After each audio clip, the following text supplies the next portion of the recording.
प्रकृति की रूपरेखा मनुष्य कैसे बनाता है उसके बारे में हम देखेंगे, उसको जानेंगे। आइए तो देखते हैं।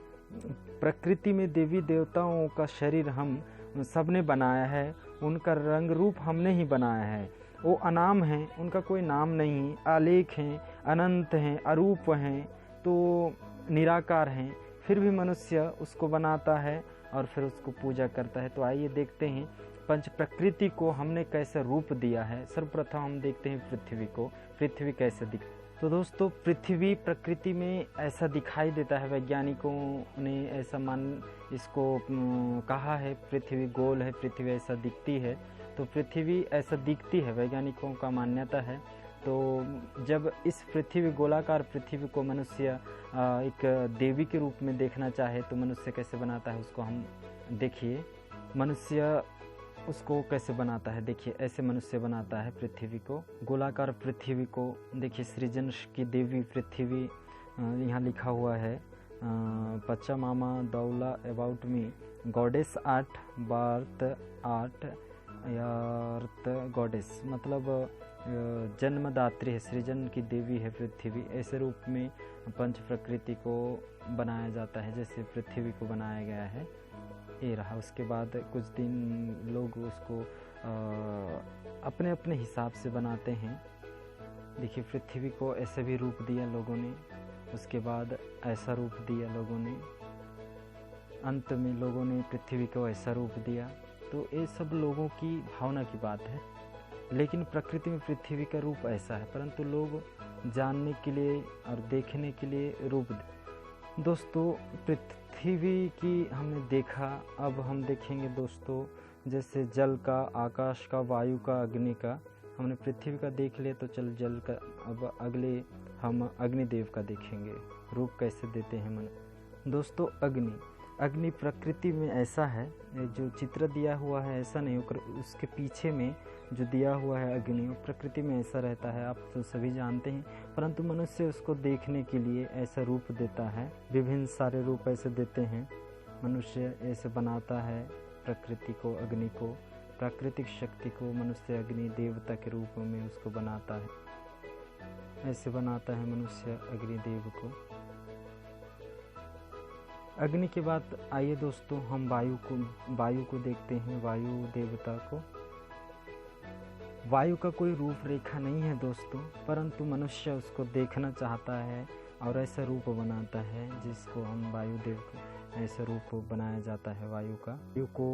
वायु को पवन देव भी कहा जाता है दोस्तों, पवन भी कहा जाता है, इसलिए लोग ऐसे उसका चित्र बनाते हैं। ऐसे चित्र है वायु का, लोग ऐसे रूप देते हैं दोस्तों वायुदेव को, ऐसे वायु को, ऐसे प्राकृतिक शक्ति को ऐसे रूप देते हैं, बनाते हैं। उसके बाद आइए दोस्तों हम जानते हैं जल प्राकृतिक शक्ति को लोगों ने कैसा रूप दिया उसको देखते हैं। जल तो जल है दोस्तों, परंतु मनुष्य उसको रूप देने के लिए ऐसा चित्र बनाता है जिसको वरुण देव भी कहा जाता है, मित्र देव कहा जाता है, जल देव भी लोग कहते हैं। तो ऐसे रूप बनाता है मनुष्य जल का, वरुण का, ये रहा वरुण का, जल देव का ऐसा रूप। तो आइए दोस्तों आगे और जानते। चले दोस्तों अब आकाश की हम स्थिति को जानेंगे, आकाश की रूपरेखा को हम जानेंगे और आकाश को लोग कैसे चित्र के माध्यम से वर्णन करता है, प्रेषित करता है, उसको देखते हैं। आकाश का चित्र कैसे मनुष्य बनाता है। आकाश भी एक प्राकृतिक शक्ति है, परंतु मनुष्य उसका भी रूपरेखा बनाता है, रूप बनाता है। जैसे ऐसे रूप बनाता है आकाश का, मनुष्य ऐसे रूप देता है मनुष्य आकाश। वही भांति दोस्तों सूर्य का रूप मनुष्य देता है। उसके बाद दोस्तों चंद्र का देता है मनुष्य रूप। ये सभी प्राकृतिक संपदा हैं, प्राकृतिक शक्ति हैं, परंतु मनुष्य उसका रूप देता है दोस्तों। जैसे चंद्रदेव का देता है, सूर्यदेव का देता है।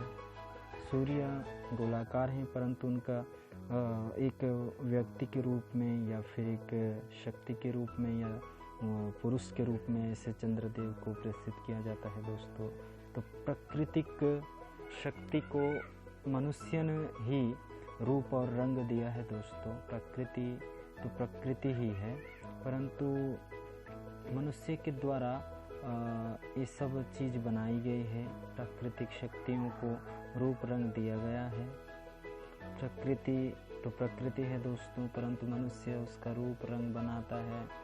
जल, वायु, अग्नि, पृथ्वी, आकाश ये प्राकृतिक शक्ति हैं, लेकिन मनुष्य अपने हिसाब से इसका रूप देता है दोस्तों। तो प्राकृतिक शक्ति सच्चा शक्ति है, आदि शक्ति है, मूल शक्ति है, इसीलिए उसको मूल शक्ति, मूल देव, सच्चा शक्ति और बड़ा है इसलिए बड़ा शक्ति, या फिर महान है इसलिए महाशक्ति, ऐसे विभिन्न नामों से लोग बुलाते हैं दोस्तों। तो पंच तत्व ही हमारे देवी और देवता हैं दोस्तों। पंच शक्ति ही हमारा देवी और देवता।